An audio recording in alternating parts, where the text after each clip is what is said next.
Welcome to Avenue M. My name is Joey Taylor. And I'm Haroon Mogul. We're two men on a journey of faith and meaning. In each episode, we unpack the moments that shape us, the struggles that build us, and the questions that intrigue us. What if one of the most influential religious ideas in America isn't that God loves you, but that God wants to make you rich? This week, we explore why the promise that God rewards the faithful with wealth and health is so compelling, and why versions of that promise have found a home far beyond evangelical Christianity. Along the way, we compare Christian and Islamic traditions, wrestle with what money does to us, and ask whether true prosperity might have less to do with abundance than with contentment, generosity, and trust. This is a conversation about agency, security, and the stories our religions tell us about what a good life is. We're supposed to talk about prosperity gospel today, right? We're supposed to. Okay, so I'm going to ask you to start with, not the deep dive. What's the opposite of a deep dive? 411? I don't know. That made no sense. One is about swimming and one is about phone calls. You want me to give you a simple working definition for it? What is prosperity gospel? It's within the context of Christianity. We're going to complicate that a little bit today, I think. But oftentimes it's a belief that God rewards your faith with wealth, health, and success. That sounds good.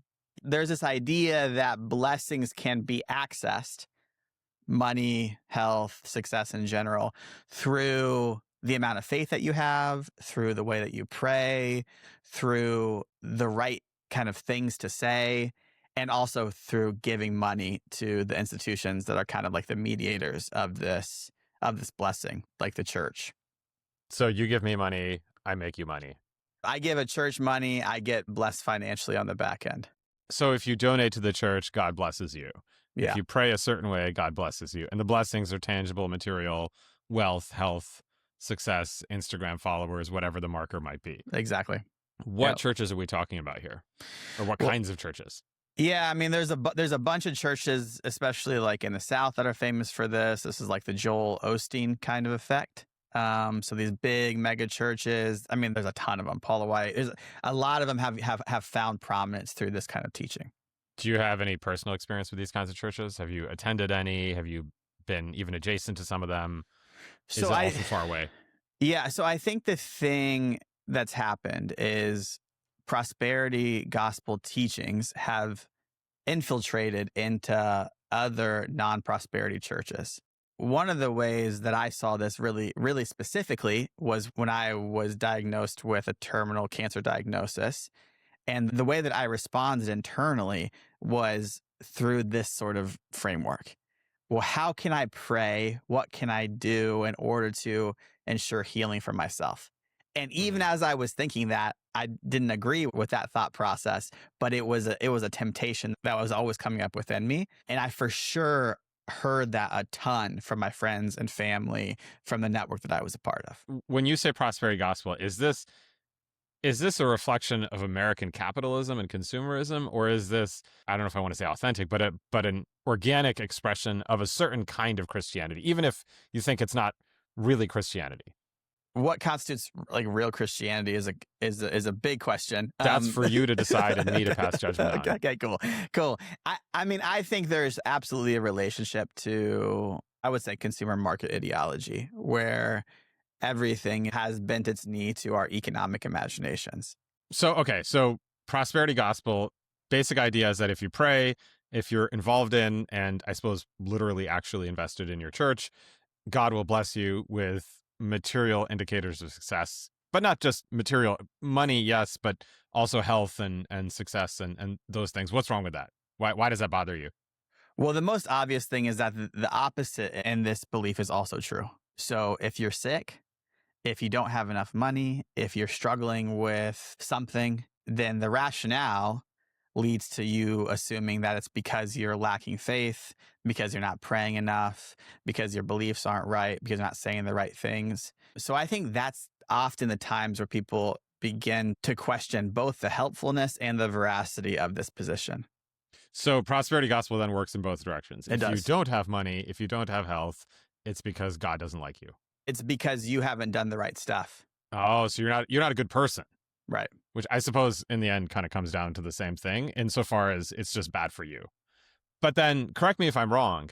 This sounds to me, and again, you're the expert on Christianity, I'm the expert on Islam. We both get to say whatever we want from our respective traditions. Sure.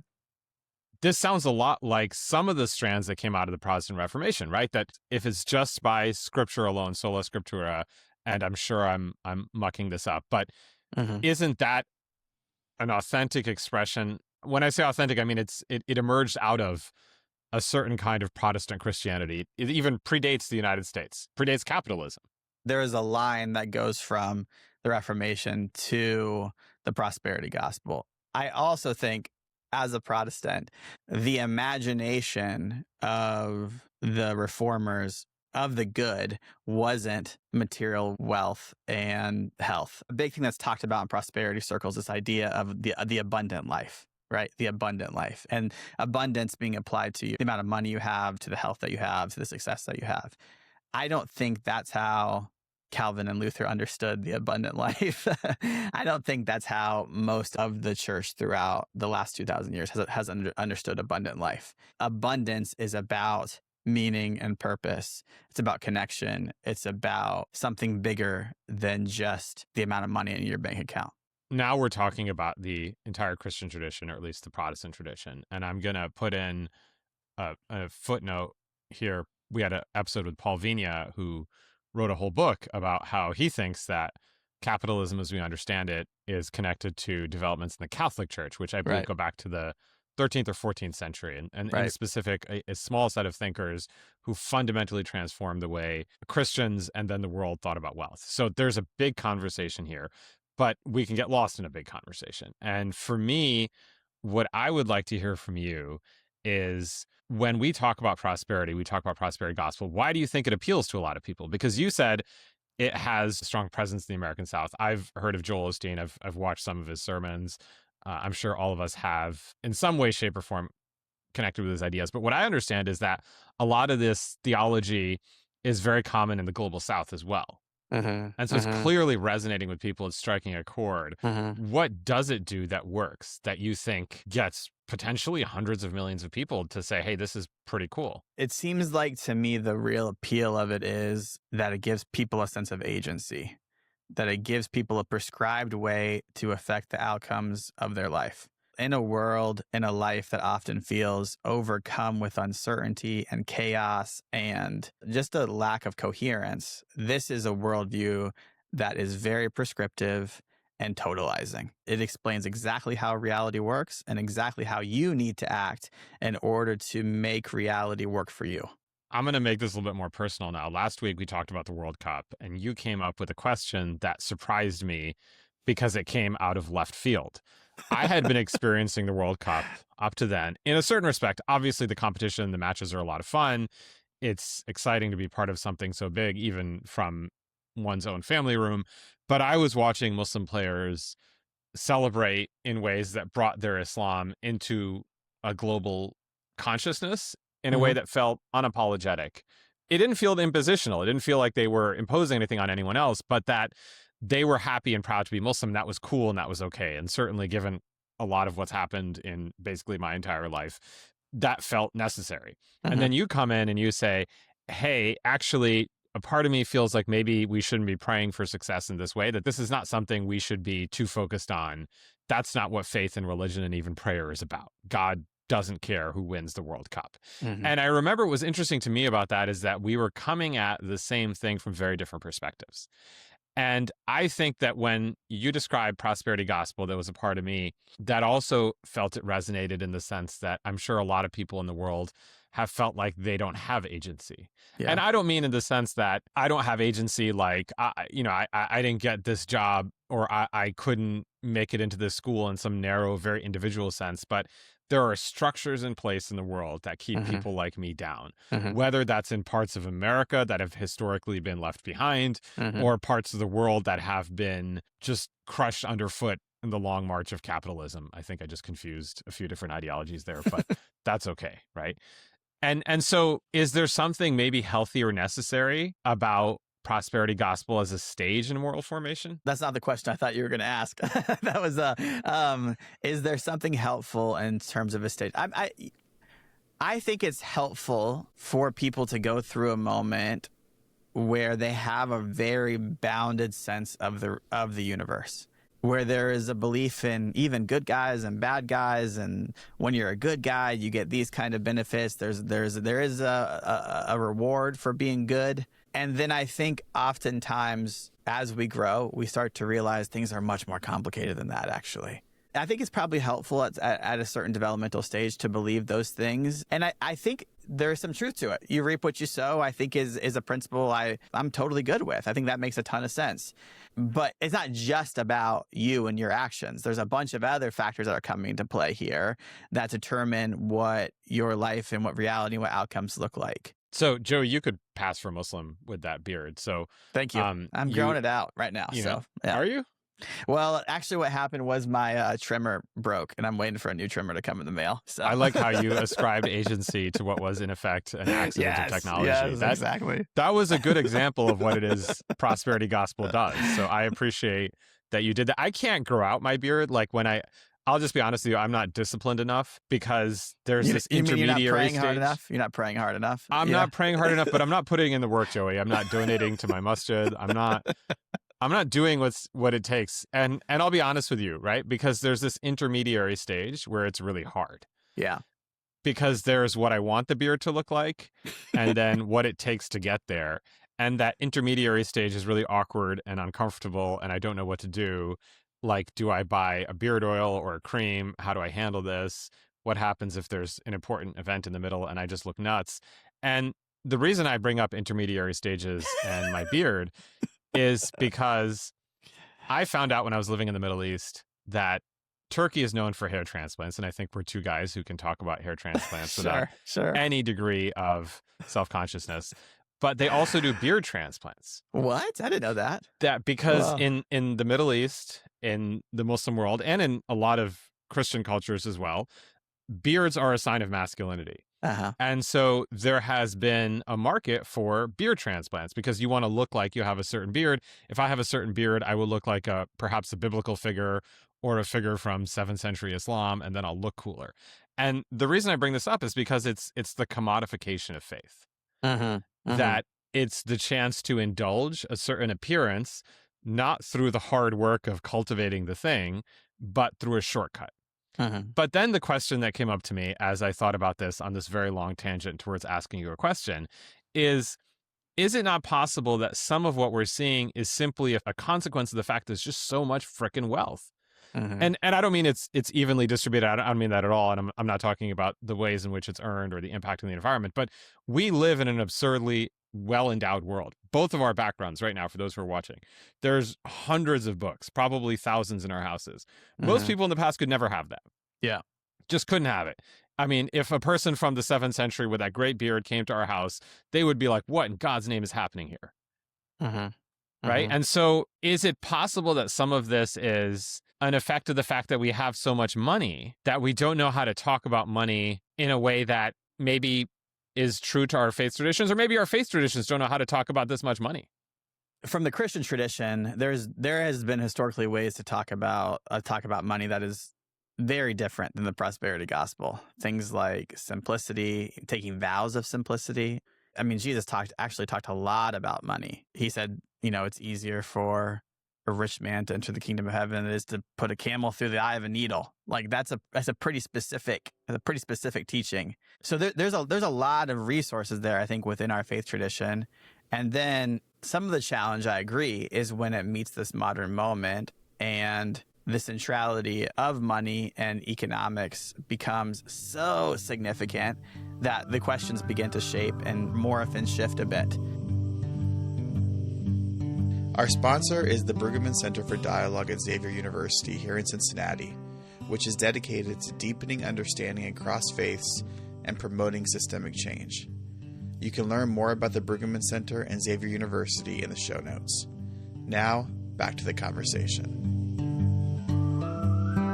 One of the reasons why I was so fascinated to talk about this conversation with you today is because when I started to talk to you about my discomfort with the prosperity gospel, you said there were similar things happening in Islamic spaces that similarly annoyed you. Is that a fair way to say it? Concerned me. Concerns you?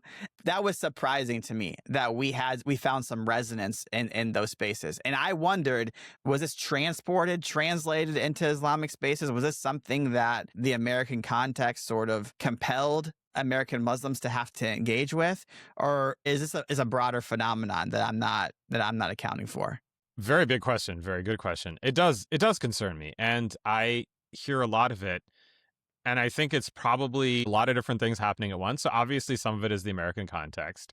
Some of it is once you taste a certain kind of wealth, it's very hard to put it down. So I wouldn't go so far as to say wealth is intrinsically harmful, but that there is great danger in wealth. And so Islam, like Christianity, talks a lot about how we restrain certain impulses or balance certain impulses. I think what's happened in Muslim spaces is we've got communities that are historically and in some cases presently marginalized. So there's a profound level of insecurity and a profound level of uncertainty. And I'm not saying that it isn't justified in some cases, right? You know, when I was growing up, for example, if I talked about Palestine in any professional setting, it would be over. There were no accommodations to faith traditions outside of a very narrow definition of faith. People who looked a certain way, sounded a certain way, had certain names, often found themselves excluded from certain conversations.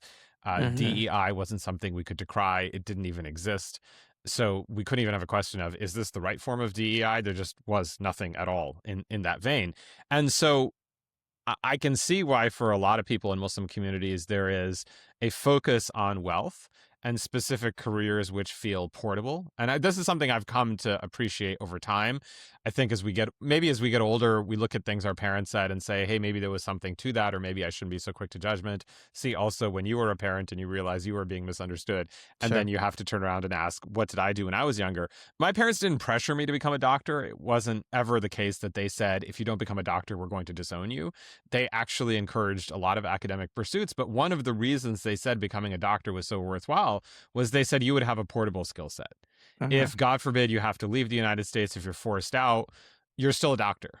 And people can treat you badly, but they will always need you because you're a doctor. And most people, even very racist people, stop being racist when they have a medical emergency and need a doctor, or at least they learn how to quiet their racism because they have a medical emergency. And so now looking back, I can appreciate why they said that. Someone with that skill set is not necessarily subject to the same pressures as maybe someone who's in a field where cultural capital, social capital matter more. Yeah. But that said, there's a road to accumulating wealth. And then there's the question of what is the wealth for? And what do we associate the wealth with? And what do we do with our wealth? And what I get concerned about is that there's a lot of emphasis on earning money in some Muslim spaces. And there's not as much of a conversation about what is our responsibility with that money? How did we earn that money? What do we do with that money? Even what does money do for us? And I think that's ultimately a theology, which is where I think I would turn it back to you and say, you've told me what you don't like about prosperity gospel. You've pointed in this conversation and in previous episodes to what you find so compelling about the figure of Jesus, peace be upon him. What is an authentic Christian gospel of wealth? Or something, I shouldn't use the word authentic because you've rightly critiqued me on that. What feels to you more Christian than the prosperity gospel? I really like the question of what does money do for us? A question I would like, I like even more if I could wordsmith it a bit, is what does money do to us? The central prayer in Christian tradition is the Lord's Prayer. And one of the parts of the prayer says, give us this day our daily bread.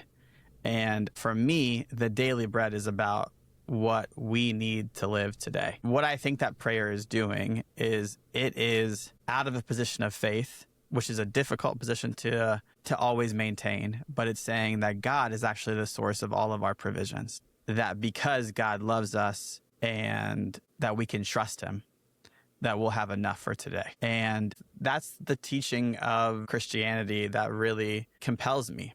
That of course I need to work hard, and of course it is partially dependent upon my effort, but ultimately the source of everything, including the food I eat, the water I drink, even the money I have is God. There's a position of humility there, right? What comes right behind that is, and this is true for you as well as it is for me. And if that's the case, then my concern about having enough for today ought to also extend to you. This is the foundational teaching of Jesus. Love the Lord your God with all your heart and your soul and your mind, and love your neighbor as yourself. And so I think that's where I would begin to build a theology of wealth from a Christian perspective. Sufficiency. So contentment, if you will. Is that fair to say? There's first the material reality that we'll have enough. That's the sufficiency piece. And then on top of that is like kind of your attitude towards that. It's contentment. So I think it's both. I don't think that God is asking us to be content with starving, but I also think that our contentment can be found in much less than what we think it can be found in. Are you content? Well, this is where the teachings are hard, you know? Because I am so much a source of this particular context, you know? And I think one of the real challenges that I have in my spiritual life is to notice the ways in which I have become a function of the consumer market ideology, the context that I'm a part of, you know? And so I think so often I'm being taught, I am being sold scarcity and lack and ways that I can find sufficiency and contentment. It is a spiritual path to say, no, I actually don't need any of that shit. I don't actually need any of it.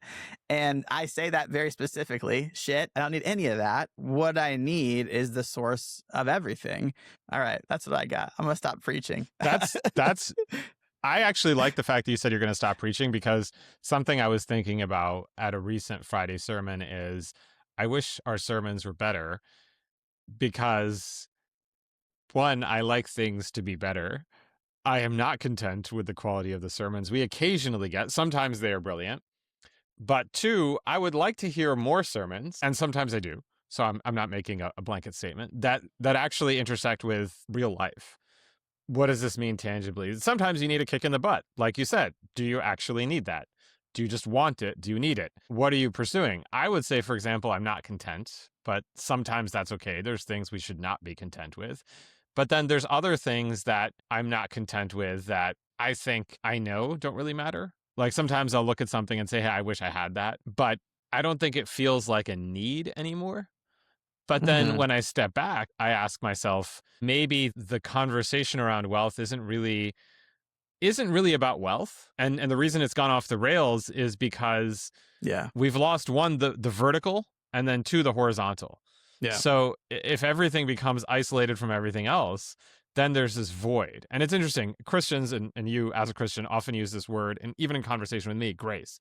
And I don't really understand what it means, but that's not because I don't understand the concept. There's a pretty similar concept in Islam called barakah, also the root of Barack Obama's name. And we can come back to Barack Obama later if we'd like to. But barakah is kind of this concept that I think is actually psychologically very interesting and spiritually very interesting. It's that it's not less is more.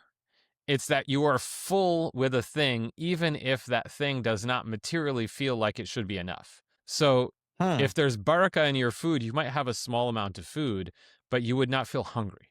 And conversely, you might have a very busy life and you might work all day and be very productive. And yet at the end of the day, feel like you have done nothing. You feel hollow. You feel almost, if it's not too much, you might feel dead inside, but you might feel just aimless or as if you are insufficient. And so barakah often comes through places or times that if you pray at the times God indicated, you find a fullness and richness.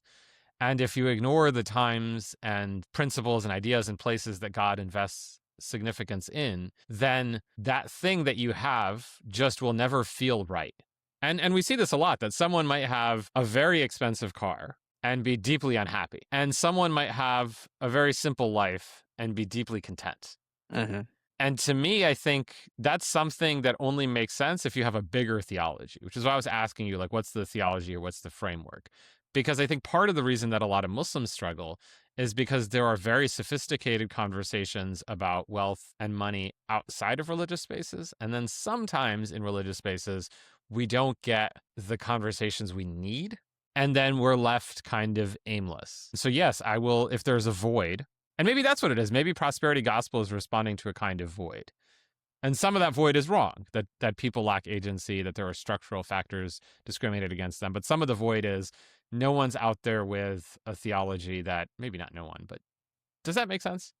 It does. I don't think that wealth. But it doesn't based on your facial expression. No, it does. It does. Okay, Absolutely. so I can't read faces. What I was gonna say is that I don't think explains that my whole life, by the way. maybe it's the beard that's obfuscating your ability to read my face. It's throwing me off. Yeah, I'm like, Yeah. Did Joey become Eastern Orthodox? Is he a Salafi? I don't know.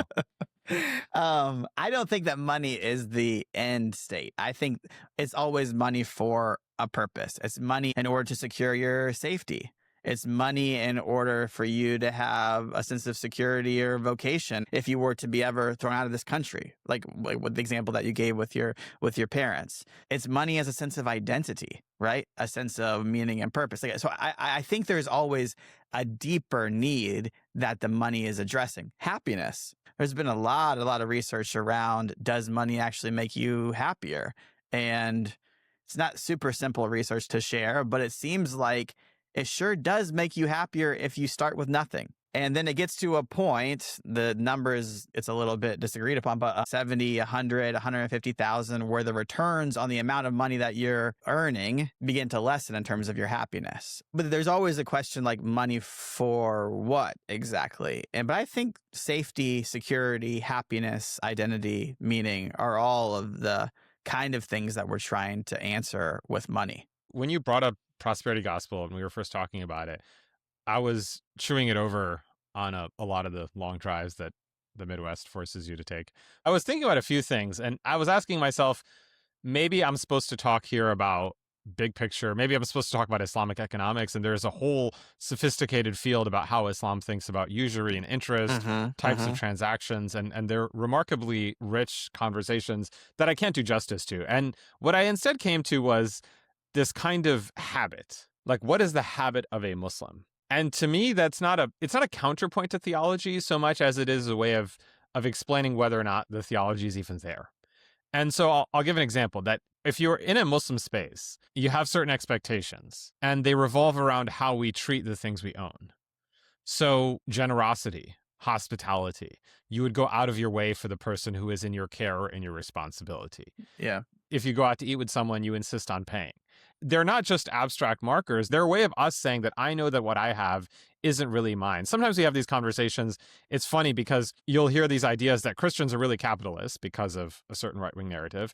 And then Muslims become socialists and Marxists. And then you get the narrative that Zohran Mamdani somehow is trying to impose Sharia law and collectivization. And those things don't work because Islam is not about collectivization. Islam does believe in property rights, but it premises the idea of rights and individual rights on the fact that everything flows from God.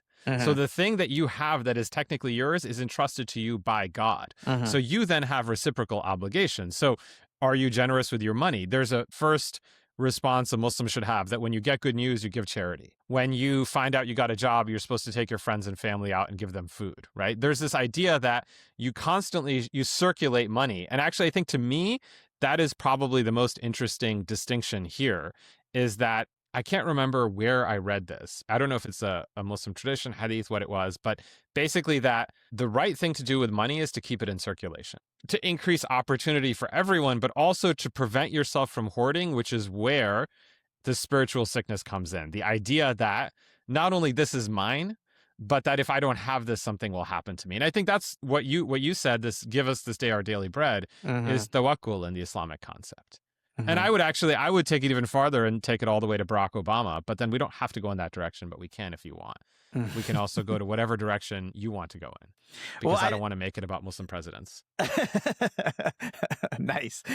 Well, I would just say, like, I think there's the idea of saving or keeping things in circulation is a really interesting question to me. There's a parable, I think it's in Luke, about how one particular rich farmer built extra storage barns in order to save his harvest. And Jesus calls this person a fool because that extra harvest spoils, it goes bad. And the implication there is like, you should be letting people eat it, like get it out there, put it in circulation. I also wonder if some of the issues that we're discussing here could be addressed by making sure that the primary mover in our calculations is God. Meaning that it's not that if I do this, God will then do this. It's because God has been this, I also need to be this. Oh, I love that. Say that again. If God is, I don't know, loving, I need to be loving. If God is generous, I ought to be generous. If God is forgiving, I need to be forgiving. That God is the primary mover and that we're responding to the goodness, to the action, to the agency of God. And so, of course, we have agency, but it's in response to the divine movement. It's not causing the movement of the divine. I like that a lot. When you mentioned the idea of the parable, the hoarding the food that goes bad, I think that's also part of the problem we're having in the United States is there's no sense of, one is there needs to be a question of verticality. Now that might not be religious for everyone, but the sense of what are the higher obligations that transcend wealth? Mm-hmm. There has to be an ethic that there have to be red lines. There have to be things we have to do and there have to be things we cannot do. And I'm sure we can all feel at some deep, even explicit level that is not where we are right now. Yeah. And instead, we have a country that feels ever more corrupt and selfish. And so that's corroded to the point where people feel like I have to get mine because no one is looking out for me. And that looking out for me, that's the horizontal element of it as well, which has clearly gone missing. And we were talking about this earlier before we started recording about when we live in online worlds, what happens, but you don't have that sense of reciprocity. Yeah. That I need to pay attention to what's actually happening around me and who's actually around me. And there's not an ethic of what it means to have and to carry that with dignity and grace. And so part of the question then, there's this beautiful verse in the 36th chapter of the Quran. It's called Yasin. It literally just, the name is the letters Y as in yesterday and S as in, I don't know, what starts with S? Socialism. Because, hey, we're talking about money. So in the 36th chapter, it's the 47th verse, I believe. And this is a chapter of the Quran Muslims recite, especially when when they go to a cemetery, for example, when you visit a loved one who's passed away, this is often the chapter that's recited. And I'm just going to paraphrase it, but effectively, these are people who are told to spend out of what God has given them. They say in response, should we spend to feed people whom, if God willed, he would have fed himself? Ooh. Which is a direct rebuttal to prosperity gospel because they are saying, well, I have mine because I'm a good person, I worked, or whatever the reason, I have mine, and I have no obligation to anyone else because, well, that's God's job. Yeah, God could do it if he wanted to. And if he doesn't want to, there must be a reason for it. They brought it on themselves. They deserved it. And I think that, to me, is a big part of the conversation about wealth, that wealth is a trust that you have to answer for. No differently than if and this is a way to, Islam often puts it this way, that if you were given charge of, let's say, a child's affairs, they have no guardians, they have no parents, an orphan, and you have to manage their finances and affairs until they reach the age of maturity, right? You have to answer for what you did. Mm-hmm. And so anything you have to answer for.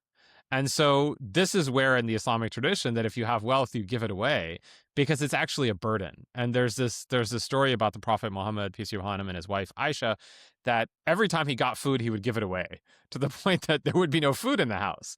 And at one point, someone, I guess, had given him, or he had slaughtered an animal for the meat and given everything away because people kept coming saying, I'm hungry, I need something. And all that was left was, I believe, a portion of its neck. And he said, and then his wife Aisha, I believe it was Aisha, said, nothing is left except for the neck. And he responded and said, everything is left except for the neck. Meaning what you give away, you gain. And what you keep is a yoke around your neck. That's the thing you have to answer for. So better you have less to answer for than more to answer for. So yes, Islam does say you can spend money on things within reason, but you do have to answer for what you spent on. I have an intrinsic response to people who are just so incredibly generous like that. It's just hard for me to attribute anything except for goodness to that. And also, I think the rubber hits the road in, well, you talked about our books. I like my books. I mean, I think that the so what does this mean for our life is always the follow-up question. And what are the ways in which we're actually implementing the things, these high ideals we're talking about? So You can't have my books, Joey. well, they're a burden for you. So I'm happy They are to a burden relieve for you. me. So I will tell you that if I don't need a book and I know someone who could benefit from it, I'll give it away. I've given away a lot of books only out of that habit. The problem is now nobody reads. So I'm not kidding. So I now contacted. you can hoard those books. Build an extra storage barn for the more books. Yeah, I it's all good, contacted though. our local library and they were like, we don't accept book donations. And I was like, are you kidding me? But apparently they don't have any room for it. But in all seriousness, no, that's a good reminder, even for this week, that maybe it's good to maybe not frame as abstain from things, but passing things on to someone else. Thanks for listening, and thanks to Zach Swellbar for recording our theme music. If you enjoyed this episode, please don't forget to like and subscribe, and let us know what questions we should be asking and who else we should be talking to.